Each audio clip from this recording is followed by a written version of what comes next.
खबरों का उत्तराखंड के मुख्यमंत्री पुष्कर सिंह धामी पहुंचे दिल्ली। मंत्रियों व संघ के पदाधिकारियों से करेंगे मुलाकात। आगामी विधानसभा चुनाव समेत अन्य मसलों पर कर सकते हैं चर्चा। बेरोजगार युवाओं को पुष्कर सिंह धामी मंत्रिमंडल ने बड़ी राहत। सरकारी नौकरी के लिए अभ्यर्थियों को आयु सीमा में 1 साल की थी। हरेला पर्व का सीएम पुष्कर सिंह धामी ने किया शुभारंभ। प्रदेशवासियों को पर्व की दी शुभकामनाएं।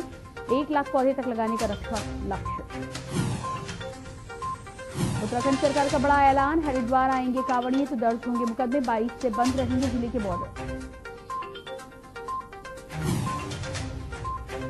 उत्तराखंड में मानसून ने दिखाए अलग अलग रंग। कहीं बेहद कम तो कहीं ज्यादा बढ़ते मेघ। कई रास्तों की आवाजाही हुई ठप। उत्तराखंड में कोरोना की तेज रफ्तार पर लगा ब्रेक। 33 नए संक्रमित मिले। एक की मौत घटकर 717 से कम हुए एक्टिव केस। आप देख रहे हैं के न्यूज, खबरों का सारथी। नमस्कार, खबर उत्तराखंड बहुत बहुत स्वागत। मैं हूं प्रियंका और सबसे पहले दिल्ली से बड़ी खबर आ रही है। उत्तराखंड के सीएम पुष्कर सिंह धामी की बैठक। उत्तराखंड के सीएम पुष्कर सिंह धामी की बैठक। केंद्रीय रेल मंत्री अश्विनी वैष्णव के साथ खत्म की बैठक। रेल मंत्री से विभिन्न रेलवे लाइन पर हुई चर्चा। रेल मंत्री से विभिन्न लाइन पर हुई चर्चा। रेल मंत्री के साथ कई योजनाओं पर हुई चर्चा। देवबंद, रुड़की व देहरादून डोईवाला रेलवे लाइन को लेकर हुई चर्चा। टनकपुर बागेश्वर रेलवे लाइन पर भी हुई बातचीत। देश की सुरक्षा के लिए रेलवे लाइन को बताया महत्वपूर्ण। नई रेलवे लाइन पर होगा काम। देश की सुरक्षा के लिए रेलवे लाइन को बताया महत्वपूर्ण। उत्तराखंड के सीएम पुष्कर सिंह धामी की बैठक। तो राजधानी दिल्ली पहुंच चुके हैं उत्तराखंड के मुख्यमंत्री पुष्कर सिंह धामी। उत्तराखंड के सीएम की उत्तराखंड के अंदर हमारे यहाँ पर रेलवे की बहुत ज़रूरत है। उसमें हमने कहा है कि जो ऋषिकेश से कर्णप्रयाग रेलवे लाइन चल रही है उसकी प्रगति थोड़ा तेज़ी से होनी चाहिए, थोड़ा तेज काम होना चाहिए उसमें जल्दी से, जिससे कि वो समय पर पूरी हो। उसके साथ साथ देहरादून ऋषिकेश डोईवाला जो हमारा रूट है उसके बारे में बात हुई है। देवबंद रुड़की रेलवे लाइन के बारे में बात हुई है। साथ ही साथ जो सामरिक रूप से महत्वपूर्ण जो हमारा टनकपुर से बागेश्वर रेलवे लाइन है उस रेल लाइन के पुनः जो है जल्दी से जल्दी उस पर जो है सर्वे होकर उसका भी काम शुरू हो, उसके लिए मैंने बात की है। उन्होंने रेल मंत्री जी ने मुझे आश्वस्त किया है कि इन सब पर वो जल्दी से जल्दी कार्रवाई करेंगे। तो उत्तराखंड के सीएम दिल्ली पहुंचे हैं और दिल्ली पहुंचकर रेल मंत्री से मुलाकात उन्होंने की है। चारधाम यात्रा को ध्यान में रखकर भी चर्चा की गई और उसके बाद बात करते हैं अगली खबर की। देश की सुरक्षा को लेकर तो उत्तराखंड के मुख्यमंत्री पुष्कर सिंह धामी राजधानी दिल्ली पहुंचे हैं। रेलवे मंत्री अश्विनी वैष्णव से मुलाकात की है। रेल लाइन को लेकर जिस तरह से मुख्यमंत्री पुष्कर सिंह धामी का कहना है कि उत्तराखंड को रेलवे लाइन की जरूरत है, सुरक्षा की दृष्टि से भी और साथ ही साथ विकास कार्यों को आगे बढ़ाने को लेकर कई रेलवे लाइन को लेकर रेल मंत्री के साथ चर्चा की गई।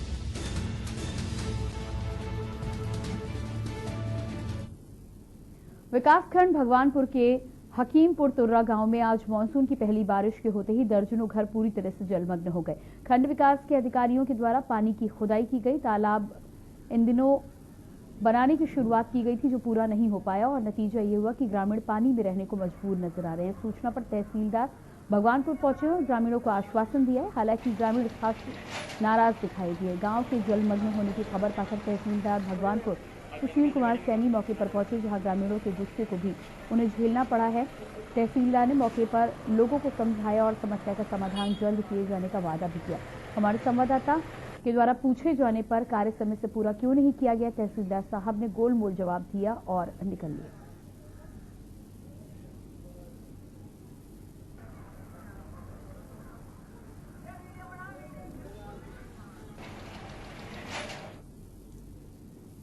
बाजपुर में आम आदमी पार्टी के कार्यकर्ताओं ने भाजपा नेताओं के द्वारा प्रदेश जनता के लिए अपमानजनक शब्दों का प्रयोग किए जाने से आक्रोशित होकर प्रदेश सरकार का पुतला फूंका है और जमकर नारेबाजी की। आपको बता दें कि आम आदमी पार्टी द्वारा उत्तराखंड में रहने वाले लोगों को 300 यूनिट बिजली मुफ्त देने का ऐलान करने के बाद प्रदेश में बयानबाजी का दौर तेज हो चुका है।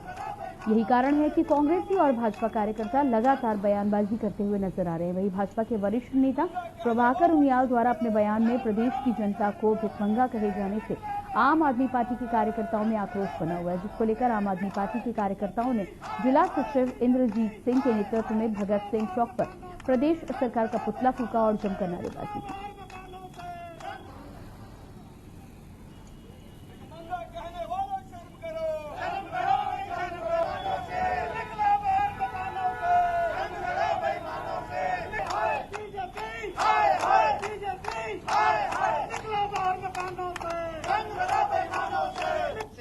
अरविंद केजरीवाल जी ने उत्तराखंड में कदम रखा और उन्होंने अपनी नीतियां धीरे धीरे साफ करनी चालू की हैं।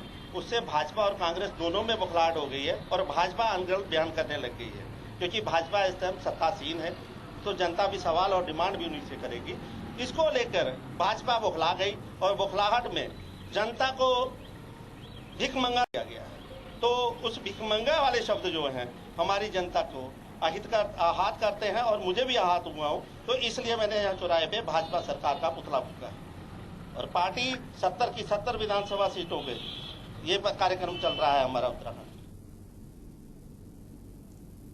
और अब खबर काशीपुर से है, जहां के न्यूज की खबर का असर देखने को मिला है। भू माफियाओं के जंगल राज पर अब एसडीएम का शिकंजा कसने जा रही है। भू माफियाओं द्वारा अवैध कॉलोनियों पर धड़ल्ले से निर्माण कर राजस्व को चूना लगाया जा रहा है। इस खबर का संज्ञान लेते हुए काशीपुर प्राधिकरण संयुक्त सचिव एसडीएम आकांक्षा वर्मा ने 52 अवैध कॉलोनियों पर नोटिस जारी किया है। साथ ही 2 अवैध निर्माणों को ध्वस्त करने के साथ ही 1 अवैध कॉलोनी को सीज करने की कार्रवाई करने की बात कही।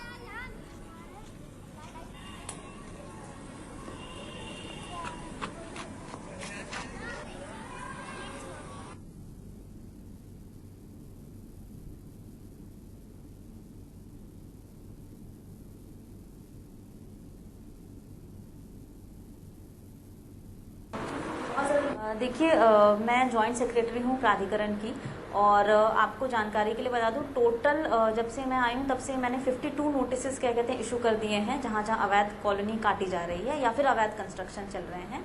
और नोटिसेस के बाद अभी क्या कहते हैं कि 2 ऑर्डर हैं ध्वस्तीकरण के और 1 जो ऑर्डर है वो सीलिंग का है। तो लगातार क्या कहते हैं कि सख्त कार्रवाई की जा रही है प्राधिकरण के द्वारा। और आपके माध्यम से भी सबको बताना चाहूंगी कि जहां जहां अवैध प्लॉटिंग की जा रही है और किसी के द्वारा अगर अवैध कंस्ट्रक्शन किया जा रहा है, कृपया प्राधिकरण के पास आएं। 1 टाइम सेटलमेंट स्कीम भी चल रही है प्राधिकरण के माध्यम से और उसमें कंपाउंडिंग भी आप करवा सकते हैं। तो ये भी स्कीम क्या कहते हैं कि सरकार की जो इसका लाभ उठाएं और अगर कहीं अवैध कंस्ट्रक्शन हमें दिखता है 1 टाइम सेटलमेंट ना लेने के बावजूद भी, तो उस पर सख्त कार्रवाई की जाएगी। उधम सिंह नगर में डिप्टी सीएमओ के खिलाफ सीएमओ ऑफिस के कर्मचारी ही धरने पर बैठ गए। कर्मचारियों का आरोप है कि डिप्टी सीएमओ हरेंद्र मलिक द्वारा डाटा ऑपरेटर से अभद्रता व गाली गलौज किया गया है, जिसके बाद राष्ट्रीय स्वास्थ्य मिशन के कर्मचारियों ने डिप्टी सीएमओ हरेंद्र मलिक के खिलाफ मोर्चा खोला है। सभी कर्मचारी सीएमओ कार्यालय परिसर में कार्य बहिष्कार कर धरने में बैठे हैं। कर्मचारियों ने अभद्रता व गाली गलौज करने वाले अधिकारी के खिलाफ कार्रवाई करने की मांग की है।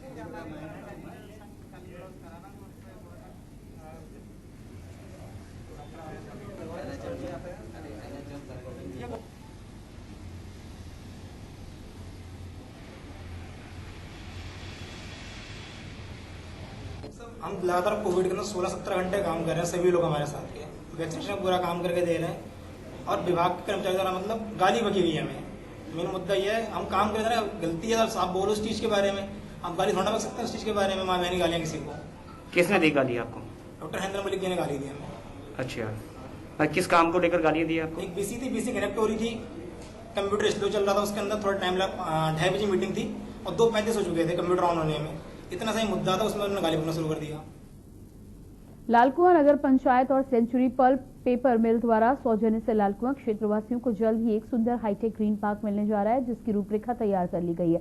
पार्क में काम भी तेजी के साथ चालू कर दिया गया। आपको बता दें कि लालकुआं क्षेत्र में कोई भी पार्क न होने के चलते बच्चों, महिलाओं, पुरुषों को दूर दराज व्यायाम करने के लिए जाना पड़ता है। अब कुछ दिनों के बाद इस पार्क की सुविधा क्षेत्रवासी उठा सकेंगे।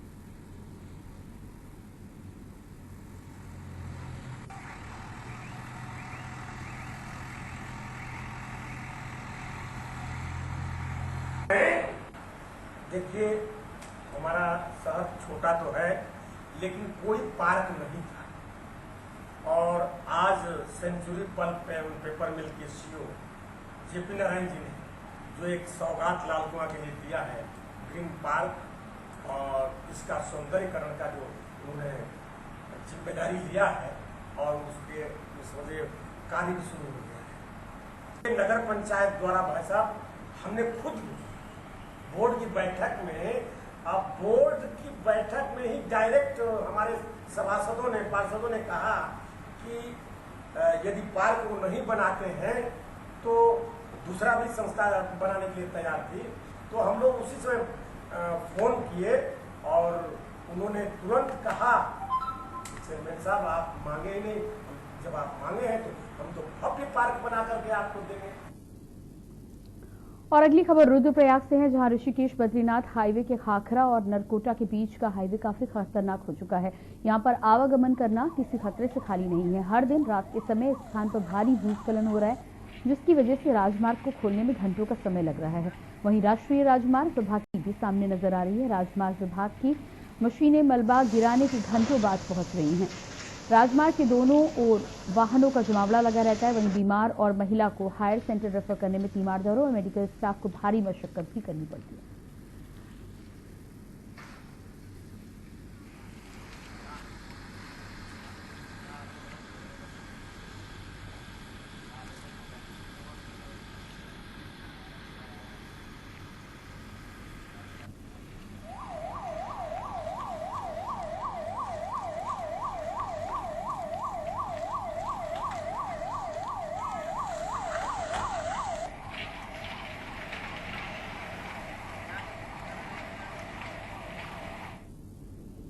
कुमाऊं कमिश्नर अरविंद सिंह हयांकी की अध्यक्षता में LDA सभागार में सूखा ताल के पुनर्जीवन, नैनी झील रिचार्जिंग जोन और सौंदर्यीकरण हेतु एक महत्वपूर्ण बैठक आयोजित की गई। बैठक में क्षेत्रीय विधायक, नगर पालिका अध्यक्ष, जिलाधिकारी सहित तमाम सामाजिक संगठनों के व्यक्तियों, अधिकारियों व वैज्ञानिकों से विचार विमर्श किया गया। बैठक के बाद झील विकास प्राधिकरण सचिव नरेंद्र भंडारी ने बताया कि सूखा ताल की वर्तमान स्थिति को ठीक करने के लिए सूखा ताल झील के संरक्षण, संवर्धन करते हुए सौंदर्यीकरण झील के संरक्षण, रख रखाव के साथ ही नए डेस्टिनेशन के रूप में विकसित किया जाएगा। वहीं गठित कमेटी के सदस्य विशाल सिंह का कहना है कि कमेटी द्वारा यह सुझाव रखे गए झील की तलहटी में सीमेंट और कंक्रीट का इस्तेमाल नहीं किया जाए।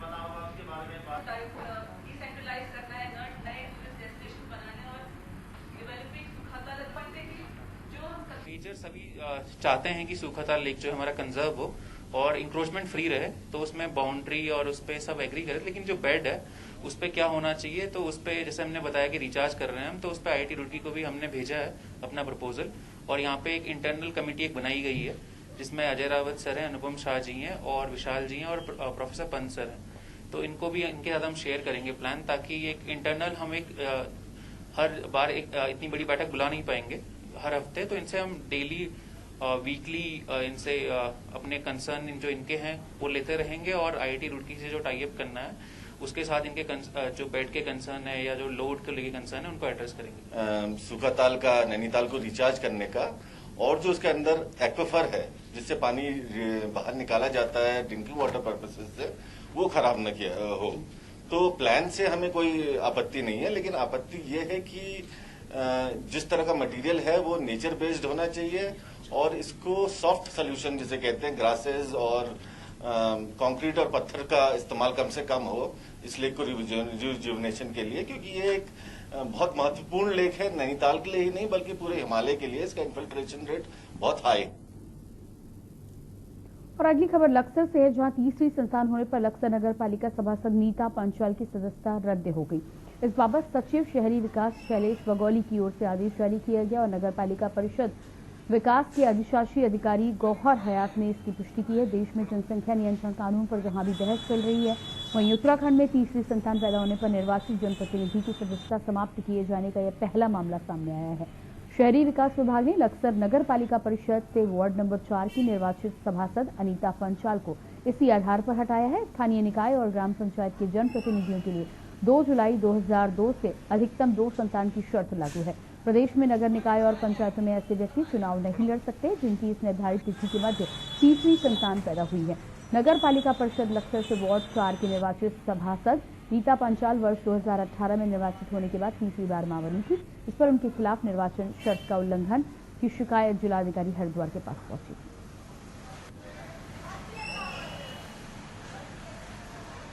महिला सभासद नीतू पांचाल को तीसरे बच्चे को लेकर के जो शिकायत लक्सर के ही वार्ड नंबर 4 के बंधक द्वारा शासन से की गई थी, लेकिन इस पर अब 9 महीने बाद शासन ने सभासद की सदस्यता निरस्त कर दी है। हालांकि जो सभासद है उनके जो पति हैं उनका कहना है कि सक्षम न्यायालय में जाकर इसको चुनौती देंगे, क्योंकि बच्चा चुनाव के बाद तीसरा पैदा हुआ है।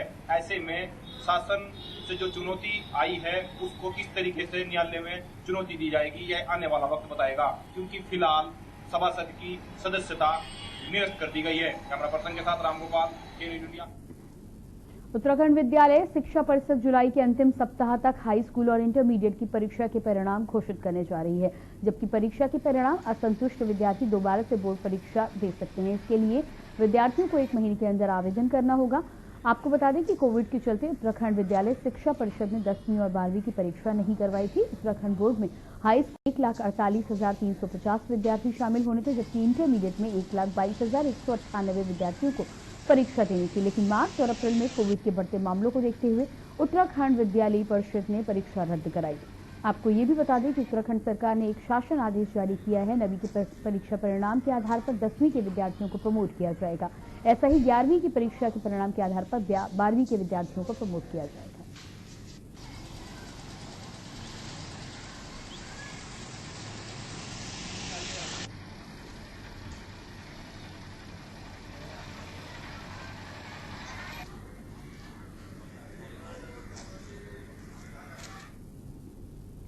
खबर देहरादून से है, जहां आम आदमी पार्टी के प्रदेश प्रवक्ता नवीन परिसाली ने प्रदेश कार्यालय में एक पत्रकार वार्ता कर बीजेपी सरकार पर निशाना साधा। बता दें कि भारतीय जनता पार्टी के प्रदेश प्रवक्ता प्रभाकर उनियाल द्वारा उत्तराखंड की जनता को भिखमंगा कहे जाने पर कड़ी आपत्ति जताते हुए भाजपा को आप पार्टी ने आड़े हाथों लिया है। पत्रकार वार्ता के दौरान नवीन परिसाली का कहना है कि भाजपा प्रवक्ता प्रभाकर उनियाल के उत्तराखंड की जनता को भिखमंगा के बयान ने उत्तराखंड वासियों को लेकर भाजपा की असल सोच को उजागर कर दिया है। साथ ही जिन उत्तराखंड वासियों ने ये राज्य लड़कर हासिल किया उन्हें भिखमंगा बताकर भाजपा ने अपने उत्तराखंड विरोधी चरित्र का फिर से परिचय दिया है, जिसको लेकर आप पार्टी बीजेपी प्रवक्ता के उत्तराखंड की जनता को भिखमंगा कहे जाने पर 70 विधानसभाओं में प्रदर्शन करेगी।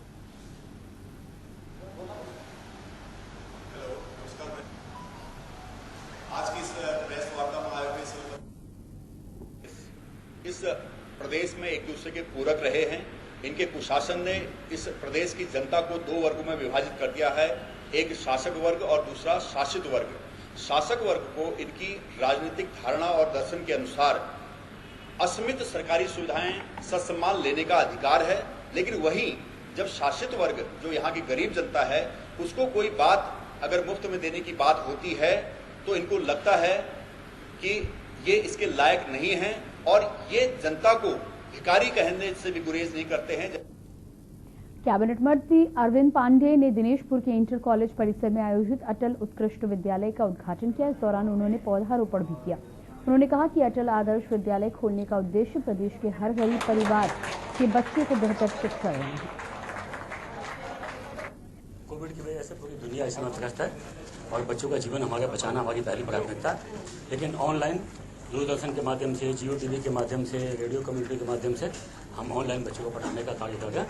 ये आगे भी सुचारू रहेगा और जब तक स्पष्ट कोई गाइडलाइन नहीं आती है तब तक कभी स्कूल खोलने में दिक्कत नहीं। उत्तराखंड के लोक पर्व हरेला का मुख्यमंत्री पुष्कर सिंह धामी ने शुभारंभ किया। इस अवसर पर देहरादून स्थित वेंडिंग पॉइंट में कार्यक्रम का आयोजन किया गया, जिसमें सीएम पुष्कर धामी ने प्रदेशवासियों को पर्व की शुभकामनाएं देते हुए कहा कि 15 से 20 जुलाई तक चलने वाले हरेला पर्व को लेकर प्रदेश भर में 1 लाख तक पौधे लगाने का लक्ष्य रखा गया। साथ ही इस दौरान सीएम ने विभिन्न पौधे भी वितरित किए। कार्यक्रम में पूर्व CM Trivendra Singh Rawat, mayor gamma, विधायक खजान दास भी मौजूद रहे।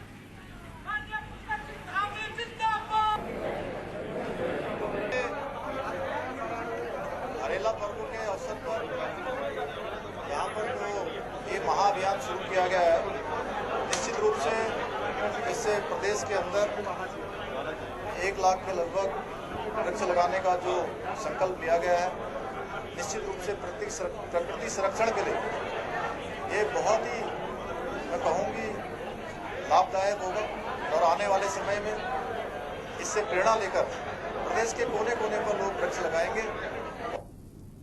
रुद्रप्रयाग जिले के ऊखी मठ में भाजपा नेता व सतपाल महाराज के करीबी पंकज भट्ट को देवस्थानम बोर्ड को भंग करने की मांग को प्रदर्शन कर रहे तीर्थ पुरोहितों के आक्रोश का सामना करना पड़ा है। तीर्थ पुरोहितों के समर्थन में पहुंचे भाजपा नेता को तीर्थ पुरोहितों ने ऐसा भगाया कि उन्हें अपनी जान बचाने के लिए 3 मंजिला भवन पर चढ़ना पड़ा। पूरे मामले में सोशल मीडिया में वीडियो वायरल हुआ, जिसमें साफ दिख रहा है कि आक्रोशित तीर्थ पुरोहित ने बीजेपी नेता पंकज भट्ट के हाथापाई भी की है। वहीं पूरे मामले में अब भाजपा नेता पंकज भट्ट की सफाई भी सामने आ रही है। देवस्थानम बोर्ड को लेकर तीर्थ पुरोहितों का विरोध उन्हें सामना करना पड़ा है। सरकार से देवस्थानम बोर्ड को भंग करने की मांग की गई।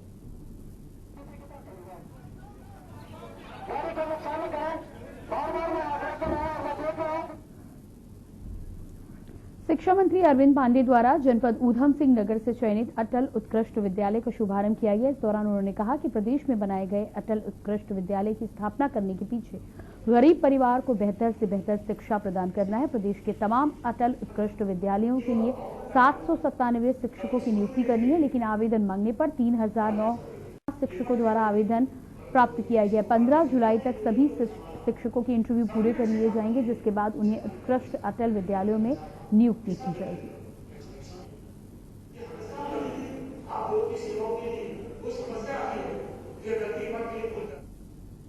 उत्तराखंड हाईकोर्ट ने राज्य में किए जा रहे सड़कों के निर्माण के दौरान उनको मलुआ जंगलों, सड़क के किनारे, खेतों, नदियों में डाले जाने वाले के खिलाफ जनहित याचिका पर सुनवाई की है। कोर्ट ने सेक्रेटरी पीडब्ल्यूडी, परिवहन मंत्रालय, भारत सरकार समेत national institute of disaster management को नोटिस जारी कर 4 सप्ताह में जवाब पेश करने को कहा है। मामले की सुनवाई के लिए कोर्ट ने 4 सप्ताह के बाद की तिथि नियत की है।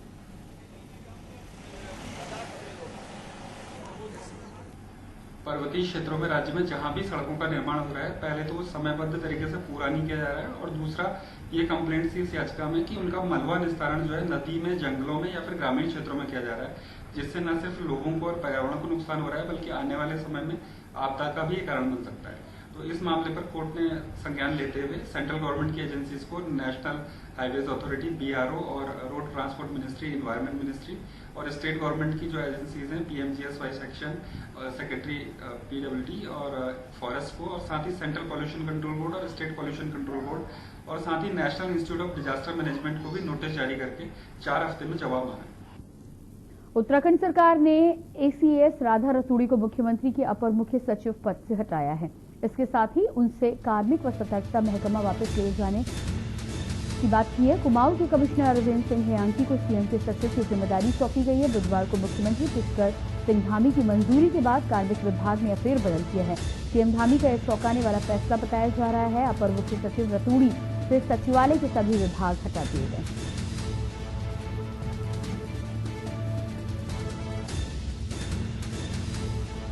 ACS राधा रतूड़ी की यहां पर विदाई हुई है। आप देख पा रहे सीएम धामी की टीम में बदलाव किया गया है। मुख्यमंत्री पुष्कर सिंह धामी की हामी के बाद ये फेरबदल विभागों में किया गया है। साथ ही साथ सीएम धामी की टीम में ये बदलाव सामने आया है। देहरादून से खबर आपको बता रहे हैं, ACS राधा रतूड़ी की विदाई हुई है। सीएम धामी की टीम में बदलाव और फेरबदल को लेकर लोग इसे औसत फैसले के तौर पर ले रहे हैं। माना जा रहा है कि सीएम धामी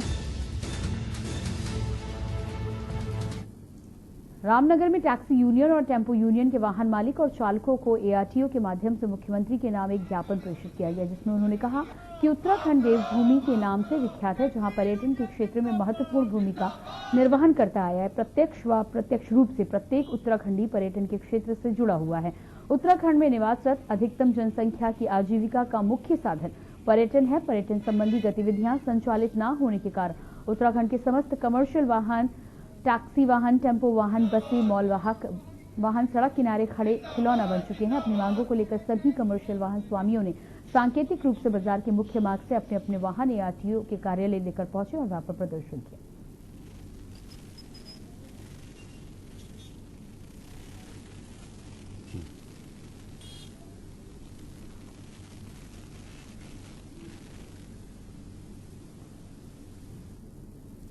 और इसी के साथ फिलहाल इस बुलेटिन में इतना ही। बाकी खबरों के लिए बने रहिए K न्यूज़ इंडिया के साथ।